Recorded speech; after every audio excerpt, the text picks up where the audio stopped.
minds that plot destruction, sorcerer of death's construction,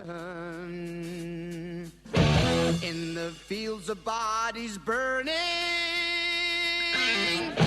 as the war machine keeps turning,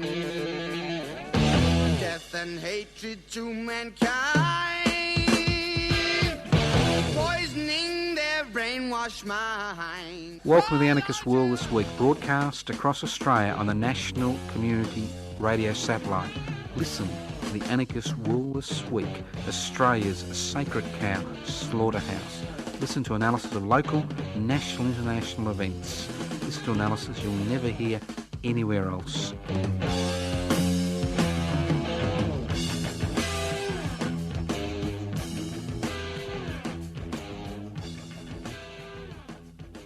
We're back like that dog shit you can't scrape off your boot. The Anarchist World This Week is back. Yes, and hopefully not too much coughing and spluttering today. Thank you all those people who rang, emailed, saw me personally, wondered whether I was alive or not. Well, the bad news is I'm still here. Okay, so thank you very much, and hopefully we'll be able to get through this hour without too much coughing. Obviously, it's a winter dilemma, which a lot of people face, and obviously a lot of people don't survive of pneumonia and all those things that are happening in the world today. All right, if you wonder what anarchy is all about, an anarchist society is a voluntary, non-hierarchical society based on the creation of political and social structures which are based on equal decision-making power. That's direct democracy. It's a society where wealth is held in common. And why those two concepts of equal power and equal wealth? It's very simple. An anarchist society is a society without rulers. That's right. R-U-L-E-R-S. And I'm talking about the rulers you use to draw a straight line. Well, you used to use if you're my age. It's all done on computers these days, isn't it? So it's without rulers, not without rules. And how did you create a society without rulers? You do two things. You devolve power, and that's a fancy word for saying you share power and you share wealth. It's inequalities in power and wealth which allow rulers to create and take over institutional structures which are there theoretically to protect our interests, to basically fill their pockets. Very simple concept. So as anarchists, we are involved in many, many struggles. We don't sit at home waiting for the revolution to come, waiting for the right moment to arrive. It doesn't work like that, okay? It doesn't work like that. It's about getting involved in struggles, trying to devolve power and share wealth. And I can assure you there are many, many, many, many, many, many, many of those struggles in the world today. Okay, let's start off with my good friend, the Federal Treasurer, Mr. Morrison. Now, among his mates, Mr. Morrison, the Federal Treasurer, is known as Rip Van Winkle. Remember the story about Rip Van Winkle? He fell asleep for 25 years and then woke up and everything had changed. Well, that's Mr. Morrison for you. And we saw the Rip Van Winkle, Mr. Morrison, a few days ago when he claimed that there'd been no increase in inequality in Australian society. Now, the good news about fake news is the more often you say it, the more likely people are to believe it. But Rip Van Winkle Morrison needs to understand that on every available social indicator since the beginning of the deregulation, privatisation, corporatisation, globalisation revolution, which began 40 years ago, that at every available indicator, the gap between the rich and the poor, the haves and the have-nots, those who will do well, who are able to use the institutional structures and laws to, make their lives wonderful, and those who really have to rely on the crumbs being brushed off the corporate table, is getting bigger and bigger and bigger. The word isn't bigger; it should be wider and wider and wider. Okay, so it's good to see. Good to see that Rip Van Winkle Morrison is up to his usual intellectual standards, with a treasurer like him, things can't go too far wrong, can they? All right, as I said before, we've got a lot of bits and pieces today, and you need to listen carefully because there's lots of things happening. Lots of things happening. Those of you who are in Melbourne who think, it's Wednesday night, bored, listless, come along, come and join me. That's right, every Wednesday night from about 6 p.m. to about 9 p.m. If nobody turns up, well, obviously I'll leave a bit earlier. 6 p.m. to 9 p.m. and people have been turning up. Come along, have a bit of a evening meal with me. Obviously you pay your own way. I don't have the money to pay for you, but have an evening meal with me at a restaurant across the road from the studios here at 3CR in Melbourne. It's at 20 Smith Street, Collingwood. That's the Conjo Ethiopian Restaurant. You just cross the road, walk a few paces, and there it is. Come in. I usually get there around 6 o'clock. Come in, have a meal, discuss the week's politics, a little bit of comedy, a little bit of get-together, drag yourself away from your Tinder, drag yourself away from the World Wide Web, drag yourself away from the Instagram, meet some real people, make some new contacts, get involved in different activities which are happening, and you could do this in your part of the world. No, I won't be able to come there unless you pay the airfare. But you could do this in your part of the world, all right? Simple things. It's simple things which get people together. So every Wednesday night, 6 p.m, Conjo Ethiopian Restaurant, 20 Smith Street, Collingwood. Join me at 6 p.m, 6 to about 9:30. Have a meal, have a conversation, meet other interesting people, have a chat, bit of comedy, bit of a laugh. Obviously, we are living in comedy land, aren't we? With Rip Van Winkle Morrison out there. You don't need to write material. It writes itself when it comes to having a laugh in the land of milk and honey. Okay, let's go on. Now, it's always interesting that when politicians talk about referendums, it's always about entrenching their power. And the latest thought bubble that hits the alternative media, we're the real media. I mean, the Murdoch media, that's the alternative media, that's the fake news. It's not us. We tell the truth. And we follow George Orwell's motto. And George Orwell said in the 1930s, in a period of universal deceit, telling the truth is a revolutionary act. And that's what we're here for. We're here to tell the truth. We're here to kind of throw up fact and opinion and watch the opinion smash on the ground while looking at facts. I mean, because in the 21st century, it's all about opinion, isn't it? Opinion, Instagrams, Twitter, opinion, bang, bang, bang, bang, bang, bang, bang. And then you cohabitate with people with the same opinions. So, opinion and fact, two different things. I mean, some people may have an opinion that the world is flat. Well, it's not flat, it's round. Some people may have an opinion, right? May have an opinion the stars are fairy dust. Well, it's an opinion, it's not fact. And when it comes into political discourse, we have the same dichotomy, You can have all the opinions in the world. I can believe that if I could worship my big toe, because that God resides in my big toe. But that's an opinion, it's not a fact.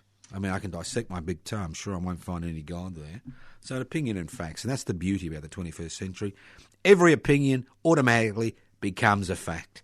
Lovely, lovely. So where were we? Yes, what were we talking about? Fixed-term referendums. Now, who wants a fixed term? Who wants a referendum on fixed terms? Why do they need 4 years? Why do they need 4 years? They don't need 4 years. They don't need 3 years. We need a different democratic system. I mean, democracy, if I am correct, and I think I'm correct, is rule of the people. That's the people make the choice. By the people. That's the people. For the people. And we've got a little system where there's no of the people, but it's by the people, and it's not for the people. I mean, every 3 to 4 years, and they want it 3 through this referendum, not 4, you tick your box, put your numbers down, hey, bingo, your representative pops up and, yeah, brothers and sisters. Yeah, brothers and sisters. So what? So what? Is that democracy? Where a representative pops up and they do what they like? For example, I'll give you an example. Now, I know it's a little bit like saying God doesn't exist when you tell people that a conscience vote in Parliament is bullshit. I can see you recoiling in horror. I mean, what is a conscience vote? A conscience vote is a vote which is based on an individual representative's personal set of ethical, moral and ideological guidelines. Now, representative democracy isn't about an individual's personal ethical guidelines. Representative democracy is about representing, that's right, the R word, that word, representing the opinions of the people who you are sitting in Parliament for, or the representative is sitting in Parliament for. I mean, what happens is, theoretically, a whole set of policies are put forward and people pick between these policies. Or they may pick an independent, right? Who, again, has policies. So a conscience vote is crap. It is total crap. It has got nothing to do with representation, and these people are paid as our representatives. I mean, you may have strongly held opinions about a particular subject, but to make legislation for the rest of the state or the rest of the country because of your opinions, your ethical and moral parameters, is ludicrous. And it's as if it's wonderful. They're going to have a conscience vote. Well, why don't they have a little plebiscite of the people in their electorate and see what the people in their electorate, how they want them to vote? I mean, that's what supposedly representative democracy is about. As I said before, this will be a little bit of a disjointed program. There's so much garbage out there. You could do a comedy routine. Here's another one. I love this. I love living in the land of milk and honey, the land of Oz, the land down under, because there's no corruption in Australia. You know that, don't you? That's the type of thing those other types do, in those totalitarian countries, in those funny countries in Asia and Africa. But when it comes to Australia, no corruption. And it's fascinating. And what I find fascinating is not the fact there is corruption, but what I find fascinating is that it takes the Four Corners program and the Australian Broadcasting Corporation to over and over and over again to raise potential conflicts of interest. And when was the last time, one of Murdoch's many-headed media hydra actually did something for the people of Australia? Never. I mean, they're there to increase the pennies in the Murdoch family's pockets. That's what they're there for. They're apologists, pathetic little apologists. Nothing more pathetic than the editorial staff on The Australian. Murdoch's flagship in Australia. Never made a profit in its 50-year history. Extraordinary, opinions which continue to push the neoliberal, the privatisation, the globalisation, the corporatisation, the deregulation, barrow. So occasionally we get the poor old government guild at ABC, only 3-4 Corners. I don't see it in any other programs in the government guild at ABC. Puts up a very powerful argument regarding corrupt behaviour in this country. A very powerful argument. Whether it was happening in the youth detention centres in the Northern Territory, whether it's what was happening today in the Murray-Darling system and how the system has been rorted by guess who? The big corporations involved in the cotton industry. Isn't that wonderful? That's how it's been rorted, with a little bit of assistance. Wink, wink, nudge, nudge from the New South Wales government. Here we have the Murray-Darling complex, right? Murray-Darling complex. 4 states: Queensland, New South Wales, Victoria, South Australia. The most critical waterway in this country in the 21st century, the most critical. And what we found over the decades is that it's been degraded constantly by overuse. And a decision was made a number of years ago, just recently, that the taxpayer, that's right, you and me, Dumbo, you and me, good old Dumbo Joe, good old Dumbo Joanne, the taxpayer, would buy back water. Because, you see, all water has been privatised in this country. Irrigation water, it's a private commodity. Buy back water to ensure that the Murray-Darling River complex would continue to flow. Simple. We would, as taxpayers, put our hands in our pockets, remove money from the health system, remove money from education, remove money from infrastructure, and say, we want some water. We want to save the Murray-Darling complex. We want all the irrigators along the Murray-Darling to get a little bit of water. We want the environment to be rehabilitated. And everybody said, after a long, long struggle, fighting how shall I put it, the dinosaurs, and my apologies to any dinosaurs out there in the National Party, that this is a good thing to do for the good of the country, all right? And it'll be paid by the taxpayer, not by private irrigators. So what happens? So what does the ABC Four Corners report show? It shows that the big corporations which run a lot of the farms along parts of New South Wales are stealing water which the taxpayer has paid. So it's a little bit like you and me going out and saying, we're going to buy this tank of water for all those poor people who are dying of thirst.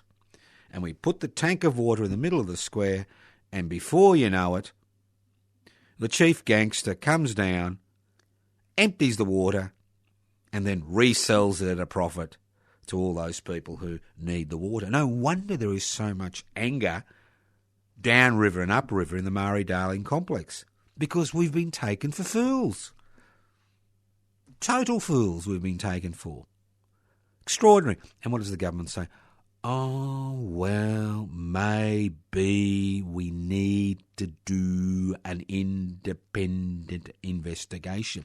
The only good thing about it happening in New South Wales is, as they have an anti-corruption system which has got a few teeth. Now, if the same problem had happened in the state I live in, named after Queen Victoria, that mass murderer, well, nothing would happen. Because in Victoria, we have the most crappy, and I hate to equate IBAC with crap, anti-corruption system in the world. Well, maybe not in the world. Maybe in North Korea it'd be a bit more crappy. But almost as good as North Korea.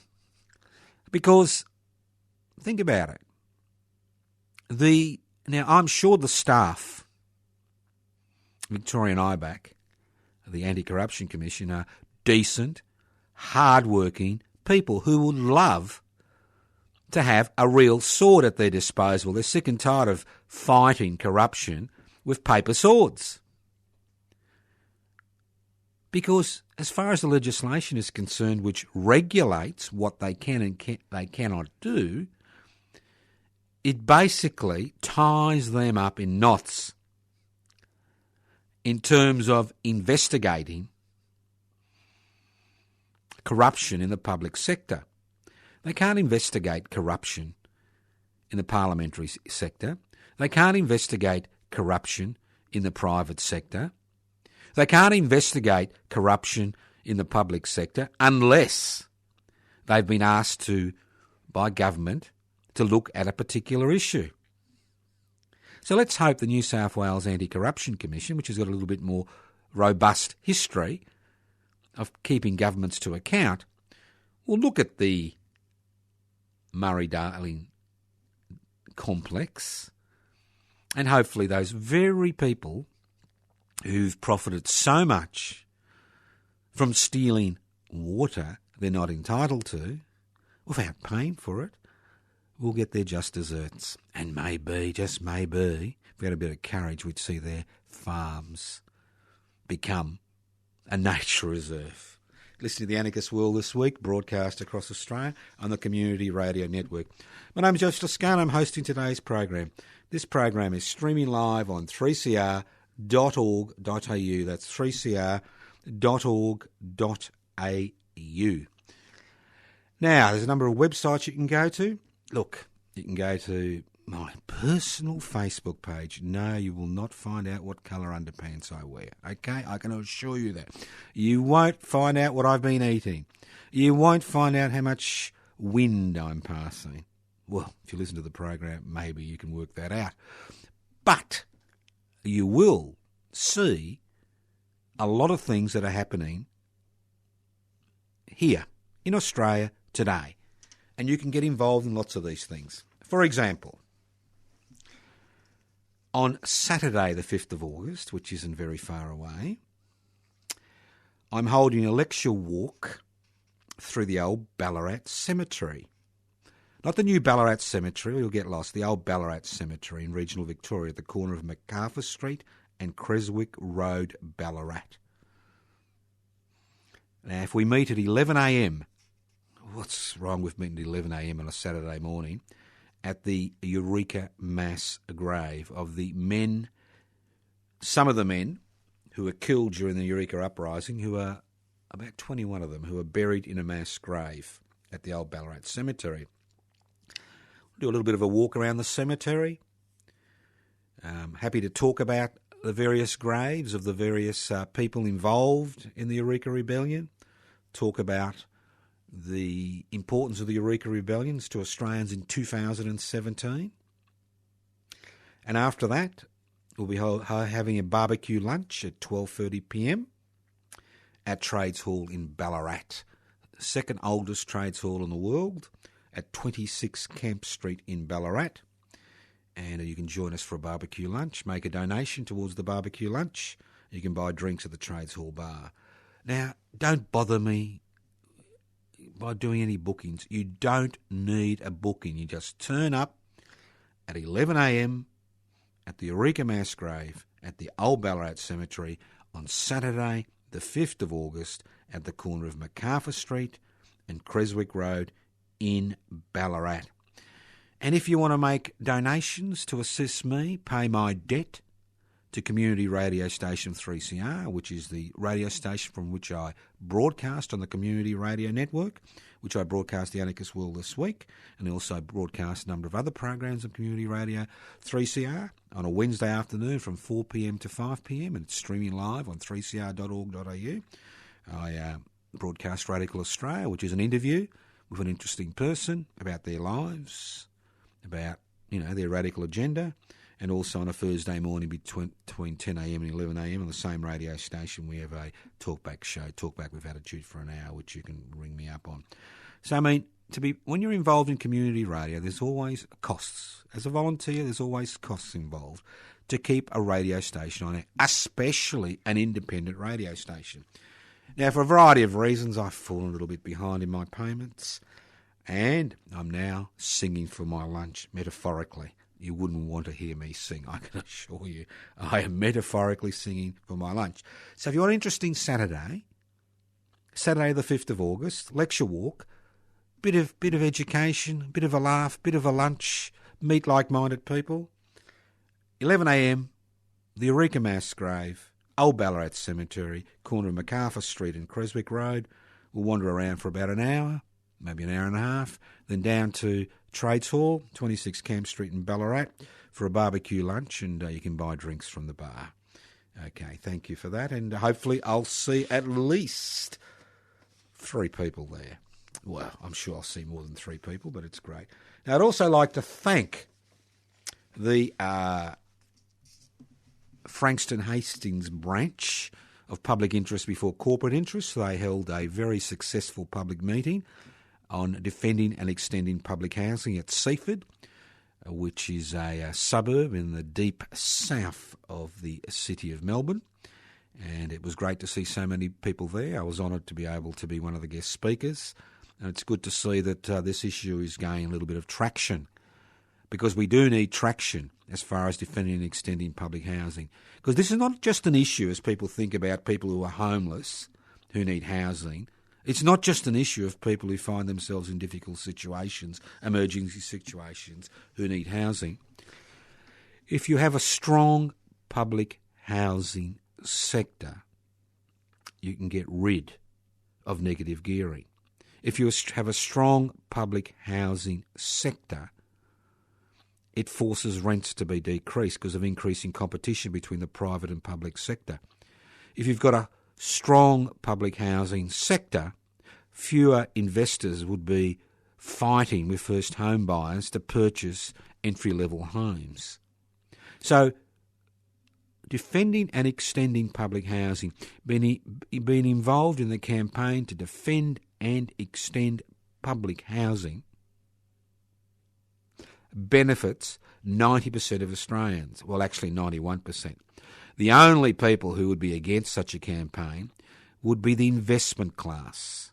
That 8 to 9% of Australians who've got enough disposable income to use this country's investment-friendly laws to augment their profits.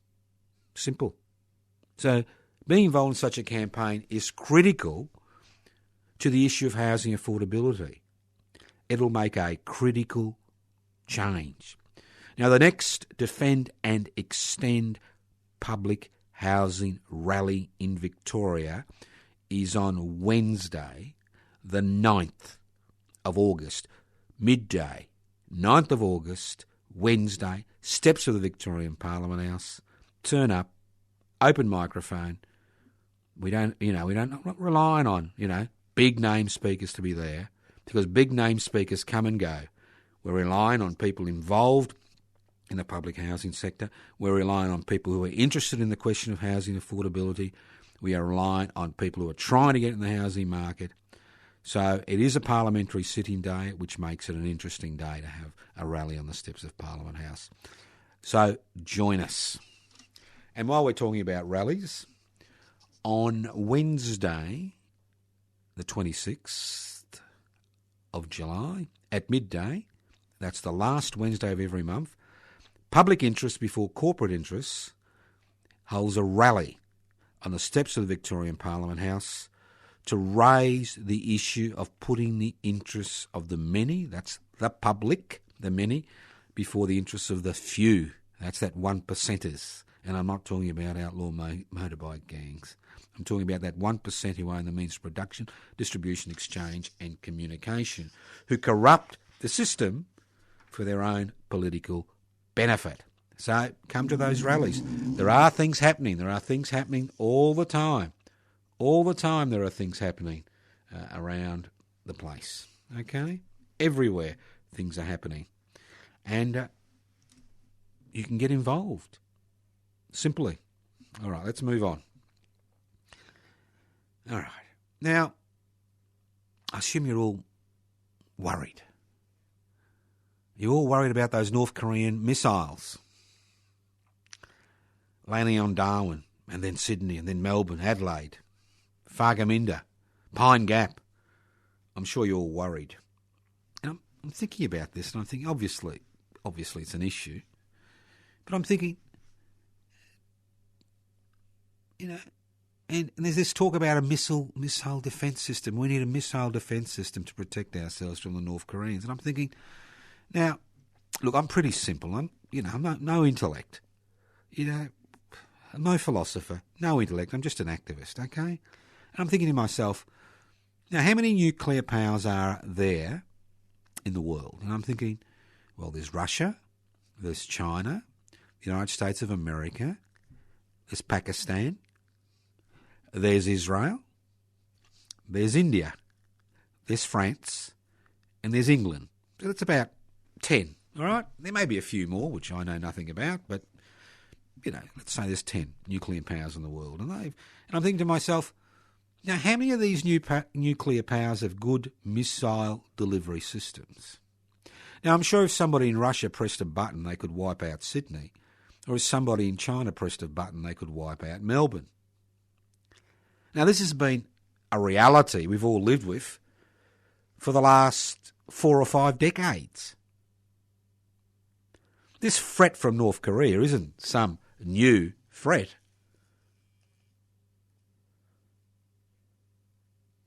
This isn't some new threat. We have been living with the threat of nuclear winter for generations. Since the first 2 atomic bombs were unleashed on Hiroshima and Nagasaki, and in Hiroshima on the 6th of August. And those of you who know that we're coming to the end of July will realise the 6th of August is just round the corner. So this concept of us being targets of nuclear war is nothing new. It is something that we have had to live with for generations, and especially in Australia, because we are part and parcel of the United States defence system. What do you think Pine Gap outside Alice Springs is all about? And obviously, if there is a nuclear war, we are targets. Missile defence system or no missile defence system. So why don't we hear people talking about this instead of carrying on about this so-called existential threat from North Korea to Darwin? Because we're already targets. We've been targets for generations. And if you think nuclear war is not a possibility, think about what's happening in the world today. You've got Donald Groper in the United States of America kind of, cleaning his toenails. That's about it as far as his ability to deliver anything to the American people. Making a laughingstock of America has some type of superpower. So you've got old Trumpy there, old Groper there, kind of groping around his feet, trying to get rid of the tinea between his feet. That's his, you know what the tinea is, don't you? His association with the Russians. He used a shower, didn't use his fongs when he used a shower after his visit to that famous place in Moscow, but that's another story. So you've got old Groper there, kind of lost the plot, completely lost the plot. Doesn't seem to understand that as president, he could make a difference. He could make a difference. So you've got that. You've got these bumbling idiots in the White House, elected by the American people. Let's not forget that. You've got a bumbling idiot in the White House. I mean, America's power is waning. We've actually attached our star, as we've seen, to the American, we're part of the American dream, the 52nd state. We just had those huge military exercises up north. So you've got that. Then you've got rampant nationalism. I mean, 21st century world is not about ideology. It's about crony capitalism. It's about individuals rorting the state apparatus for their own good. And that's why Donald Groper, and Vladimir Bear Putin get on so well. I mean, they're both oligarchs. They know they know how to make a buck. They know how to manipulate the system to suit them. So you've got old Vladimir who's waving the Russian nationalist flag, involved in Syria, Ukraine, the list goes on. And then you've got China, which has increased its defence budget by 5 in the last 3 to 4 years, which is starting to flex its muscle under the old fossilised Chinese Communist Party, which has forgot what communism is all about, which is understandable. So we are in a position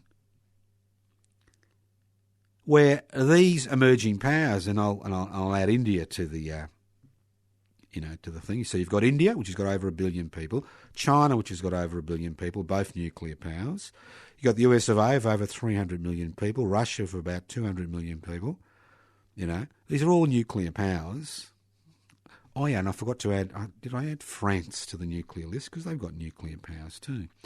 So here they are, jostling for their day in the sun. And you may not have realised that over the last 5 weeks, while everybody has been crapping on about North Korea, that there has been a historic flashpoint between China and India. Both nuclear powers. And you're thinking, what historic flashpoint? I've heard nothing about this. What are you talking about, Joe? You're hallucinating again. Well, it's very simple. Now, just bear with me. I mean, it is simple, but we've just got to go through step by step. And the reason I'm going to talk about it is because what I'm saying is that we have always been in the firing line if it comes to a nuclear war because of our close alliance and association with the United States of America, the Pine Gap bases and the other secret bases which are on this country. Now, 5 weeks ago,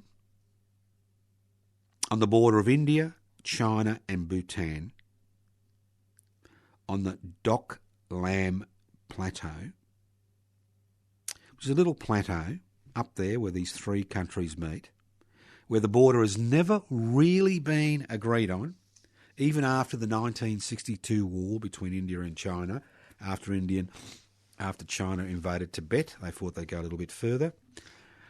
There's been a little bit of a dispute where the Chinese forces and Indian forces have basically been looking at each other because it seems the Chinese have moved into an area which is a disputed area, and that's the Dok Lam Plateau. Now, the Dok Lam Plateau is part of Bhutan. Now, Bhutan, which is a little feudal monarchy up there in the mountains, which everybody likes to think of as, as paradise, Shangri-La, and it's not. And we could talk about that another day. Has asked India, with which it has a defence treaty, to come to its assistance in terms of resisting Chinese incursion into what it regards as its border region. Okay? So here we have two nuclear powers looking at each other, history of war in 1962. So why is the Dok Lam Plateau so important? Well, if you look at the map of India, it's a very interesting little map. You've got the Indian subcontinent, then you've got a strip of land which is the corridor to the northeastern Indian states, right? There's India proper, strip of corridor, which is the Dok Lam Plateau, and then you've got the northeastern Indian states. Now, whoever runs that corridor has the potential to divide India. So you can understand why the Indian government is jumping up and down about what's happening there. So what I'm saying is there are always nuclear flashpoints around the world. Always. Whether it's the continual warfare between Pakistan and India, whether it's the Chinese-Indian conflict on the Dok Lam Plateau, whether it's President Donald Groper somehow's finger slipping on the button because who knows what reason, what Twitter problem he has. And it's nothing new for Australia to be a nuclear target. This is something that we have had to live with for generations. This is something that we have had to live with since I was born, which was in the early 1950s. So a long time. Okay, let's move on. Now, as you know, I'm the Secretary Convener for Public Interest Before Corporate Interest, and we're trying to register public interest before corporate interest as a federal political party. Okay? Simple idea. Now, I've been flabbergasted. It's a good word, isn't it? Flabbergasted. I should find out its where it comes from one day. It's a lovely word, flabbergasted. By Bill Shorten and the Australian Liberal Party, Bill Shorten, the Australian and the Alternative Liberal Party, masquerading as their Australian Labor Party, now taken up the flag of Sanders and Corbyn. They are the party for the people. They are the party for equality. And I'm thinking to myself, hey, Joe, again, are you simple? Now, look, the great thing about living a long time is you remember. Now, I clearly remember the Hawke-Keating Labor government of 40 years ago was the midwife of neoliberalism, was the midwife of the deregulation, privatisation, corporatisation, globalisation, revolution, which Rip Van Winkle, Morrison, slept through, which has widened the gap between the haves and the have-nots, the exploited and the non-exploited. I don't like the word have and no have-nots, the exploited and the exploiters. So here they are now, flying the flag, the Alternative Liberal Party, masquerading the Australian Labor Party, flying the flag of equality. Come on. That's our ground. That's the ground of public interest before corporate interests. As the Greens face existential crisis, not just based on organisational structures, but the type of party they are, and as the ALP, the Alternative Liberal Party, masquerading the Australian Labor Party, attempts to grab the ideological high ground in its campaign for equality, when it was the very same party which opened the floodgates to the deregulation, privatisation, corporatisation, globalisation revolution.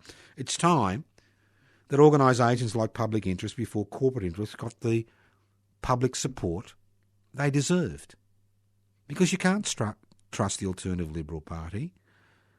Why would you bother kind of putting your faith in the Greens, considering their current existential and ideological crisis? I'm not talking about their senators having to resign. I'm talking about the internal ruckus within the party itself and the divisions within the party under the leadership of Dr. Richard Di Natale, who I call the midwife of the Pauline Hanson party.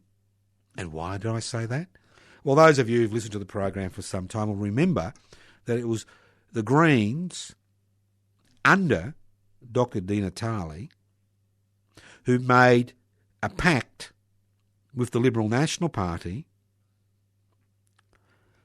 to change the voting system to such an extent that it allowed parties which prosper, which grow on inflaming the divisions which occur in this country for their own personal political gain. And if it wasn't for them, the Pauline Hanson party wouldn't have had 4 senators in the Senate, and we wouldn't have seen the Liberal Democrats back in the Senate, and we wouldn't have seen Family First. I mean, they are the midwives of the divided nation party. So this is an excellent opportunity for public interest before corporate interests to actually gain our training wheels. Currently we're just in our stroller looking around saying, oh, that's terrible. Oh, that's no good. Oh, that needs to be changed. Well, we need to get out of that stroller and start flexing our muscles. Not in a physical way, but in an intellectual way. Flex our muscle in terms of our ability to influence people to change the direction this country has gone in. So I've made a decision over the last few weeks, and obviously changed personal circumstances, not having to look after my wife, Ellen Jose, who died 2 months ago, gives me a bit of spare time. And I've made a decision that I think this concept of creating, forming pushing a social and political movement based on the concept of putting the interests of the many, that's public interests, before the interests of the few, corporate interests, is something that is worthwhile supporting. And I am available to address any meetings anywhere in the state of Victoria that are called by interested people to discuss these issues. Anywhere. As far as the rest of Australia, if you're listening, if you can pay my airfare there, I can sleep in the back of a car. But if you can pay my airfare there, I'm happy to address any public meetings in terms of trying to create the political, social, cultural momentum to encourage people to become involved in movements and a political party that is always willing to put the interests of the many, that's the public interest, before the interests of the few. Now, I'm very pleased to say that a number of people in southern Mornington Peninsula, in Melbourne, which includes suburbs, includes cities, towns like Rosebud and Rye and Dramana, Safety Beach, Sorrento, even Portsea, that they've organised a PIBC picnic, a public interest before corporate interest picnic, on Sunday the 13th of August from 11 a.m. to 2 p.m. at Rotary Park, which is at 1449 Point Nepean Road, Rosebud, which is behind the skate park. Bring your own food and drinks, join the people there, get involved in political discussions with like-minded people, and who knows, we may even be able to form a new branch of public interest before corporate interest in that neck of the woods. And that's what we want to do across Australia. We want to form new branches across Australia because we are the people we've been waiting for. We haven't been waiting for the ALP to change its coat, but not its heart, as far as its support for the deregulation, privatisation, globalisation, corporatisation revolution is concerned. We're not going to wait for the Greens to sort out what type of political party they are. We are the people we've been waiting for. Now is the time to move forward as a political, cultural, social organisation. And we need you. It's very simple. We need you. Simple. We need new members. We need more members. We need 550 members on the electoral roll before we can register as a political party. Obviously, if you're not on the electoral roll, we're quite happy to have you on board. But if you are on the electoral roll, it does help us get to that 550. So if you are interested in joining public interest before corporate interest, if you're interested in joining a new political dynamic, a new social movement that wants to put the interests of the many before the interests of the few, that has no baggage, no historical baggage behind it, well then, ring up. You can leave an address on 0439 395 489, 0439 395 489, and we'll send you an application form. Haven't got a phone? You can always download the application form from PIBC, PIBCI.net, PIBC, PIBCI.net, or you can write to us at Post Office Box 20, Parkville 3052. As I said before, you do have options. You can do nothing, fair enough. You can keep tinkering in the garage or what's left of your garage, building that whatever you're going to build. You can watch all the Fox News you like. You can watch as much as you can devour and stomach. All right, that's fine. If you vomit, don't blame me. Okay, I didn't say you should, but you can. You can sit at home and groan and moan about how horrible everything is and that, you know, you should do something about that, or somebody should do something about that. All right? Or I'm going to do something about that, but then just wait. Because you see, in Australia, we have a problem. We have two large clans. We have the somebody should do something about that clan, and we have I should do something about that clan. All right? But both clans are kind of Norms. Remember Norm? Used to sit on his couch, and then he discovered exercise, and off he went. Well, you can become Norm and Normettes. Join Pipsy today. No joining fee. We just want your heart and soul. That's not much, is it? To give to a political and social movement which wants to make change. And we're not alone. We are part of a worldwide movement to ensure that representatives represent us. Simple. Simple. For example, why do we find ourselves in such a horrible situation? In the land of milk and honey, 24.67 million people living on a continent. Well, it's simple.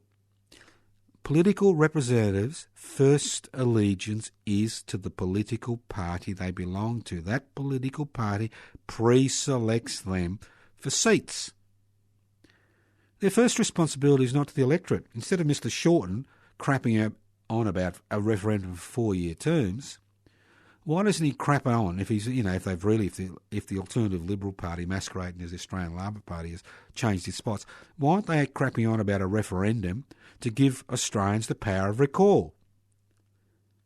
If 10% of an electorate sign a petition, not a virtual petition, a real petition, in a 4-week period they want a fresh election in that electorate because they're unhappy with the way the representative is functioning, and then a fresh election has to be called. That makes the representative directly responsible to the electorate before they are responsible to the political party which puts them in power. You've been listening to The Anarchist World this week, broadcast across Australia via the Community Radio Network,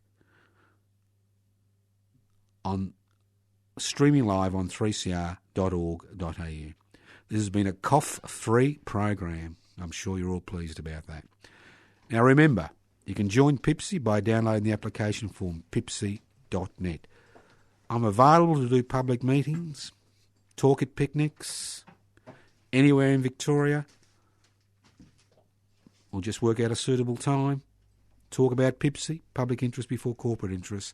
Give us a ring, 0439 395 489.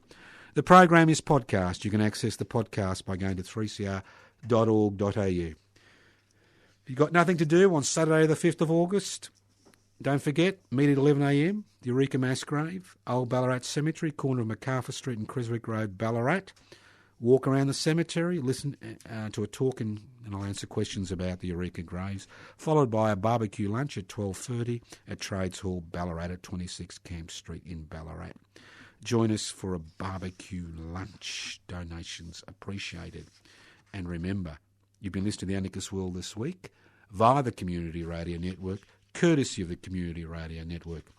You can leave messages on 0439 395 489, 0439 395 489. You can write to us at Post Office Box 20, Parkville 3052, Post Office Box 20, Parkville 3052. You can email us at anarchistage@yahoo.com, anarchistage@yahoo.com. You can look at my Facebook page, Toscano, the number 4, the public, Toscano for the public. You can go to the Public Interest Before Corporate Interests website, PIBCI, PIBCI.net. You can go to the Anarchist Media Institute website, anarchistmedia.org. And don't forget, the Anarchist Book Fair, Saturday the 12th of August, 10am to 6pm, Moreland Town Hall in Melbourne Town. I'll be there from 10am to 6pm on the Anarchist Media Institute table. So come along, join the festivities. Tons of things are going on. Write to the somebody should do something about that tribe and tell them you've disowned them.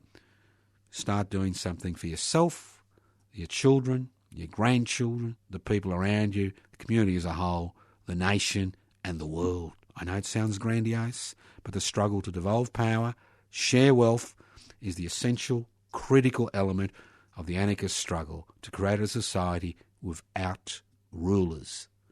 Thank you once again for listening to The Anarchist World this week on your local community radio station via those wonderful people of the Community Radio Network. Listen in to The Anarchist World this week, next week on your local community radio station. Evil minds that plot destruction, sorcerer of death's construction. An analysis you'll never hear anywhere else. Anarchist World this week. Australia's sacred cow slaughterhouse. 10 a.m. every Wednesday. Listen to the Anarchist World this week for an up-to-date analysis of local, national and international events. Poisoning their brainwashed minds. Oh, Lord, yeah.